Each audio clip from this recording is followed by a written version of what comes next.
Hello नमस्ते good morning साथीहरू। अन्त तपाईँहरू के गर्नुहुँदैछ? म त फेरि डोनटको भिडियो लिएर आएँ हो। यो डोनटको भिडियो त होइन, अस्ति नै मैले बनाइसकेको थिएँ। अस्ति त मेरो मेकअप थिमको उयो थियो नि, केकको अर्डर थियो, त्यति बेला यो पनि अर्डर आएको थियो हो। अन्त मैले त्यति बेला त्यो भिडियो त बनाइराखेको छु कि, तर अपलोड गर्नु त बिर्सेछु। अन्त जस्तो फोन हेरेको त यो भिडियो रहेछ कि, अन्त तपाईँसँग सेयर गर्नु पर्यो भनेर त मैले अपलोड गरेको हो। अन्त यसमा मैले सबै आइसिङहरू पनि देखाएको छु। आइसिङहरू पनि मैले योपालि 2 तरिकाले गरेको छु हो। तपाईँले हेर्दै जानुहोस् ल, म तपाईँलाई देखाउँछु।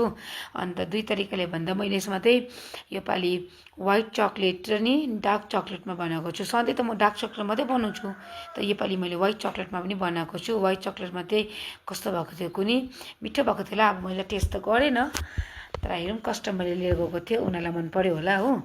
अनि तपाईँले पनि यस्तो अर्डर दिनु सक्नुहुन्छ।